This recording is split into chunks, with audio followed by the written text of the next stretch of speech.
Masigi topic se koi ki parenting ko successful parenting yo na tabjarke koi ki sigi habit panga je ko koi ki afauba cha ma oina ba haitare afauba mi ma oina ba da koi sa da tambi ba amna tangai fada ba haitare genius ma oina ba ko afau mi ma oina ba koi ki kaino da haidi sigi habit panga se am tambi ba mathok tai ba kai kai no haibado ai hajarake puning jana nang tabiu ko koi ki ahambada akhoi G ko giving and sharing gi habit se yamna tambi ba mathau tai ba haidi penthokpa amasung koi gi share tawbiba ko asigi habit se khara tambi ba mathau ta bai tar haidi example oina khoina apple makta charo se makta chaba matamda sina pupugi sina bobo ki sina dada gi kaina khoi gi khaido ga tambi bai tar sin se hojik matam da dio sinang loi charo atai kaino tawro mi udringa chahoro adu sigumba nataba tambi bai tare ko yenarga sab je tambi bem darkar roeba adai ani subada khoi gi kaino je reading ko r ko reading je sigi reading je masiamna darkar roeba tare kaino reading habit se khoi gi positive books reading habit atoppa mai larik tuna atoppa moi jagare na adu nataba knowledge gain tongnaba outside ki larik sing je dum paab su dum darkar roeba sinane koina reader a leader ka hai je ko haidi pav खुदिमक लारिक pav खुदिमक leader होय है जदु लारिक पाब से मा class अदु ओरे BA लोरे MA लोरे हैना like पाब से टॉप अगदिको नॉलेज तो हेन हेंगत पंगम मोय अदु ना रेडिंग की हैबिट से दम थंबीबा थमनबीबा ताकपीबा हाइतारे को अदि होम सुबदा कोइगे यामना मरु होय से ई को एक्सरसाइज अदु की मति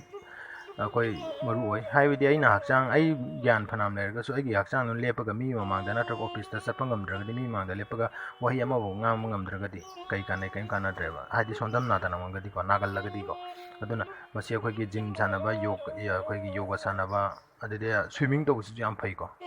masi akhoi gi deep breathing to busu jam phai ado sigumba exercise akhoi hojik tegi hongna haidi pingi degi hongna ko tambi bai tare tambi ba ngatani akhoi de tambi dragadi ko masa matomda thado kuna di loinmak afabala kaisu kana to roiba adugi su matang ama dum leidana ko adadi mathang damo akhoi gi a ko appreciation tawba hadi angang da akhoi gi penthokpa si su dum tamhan bai tare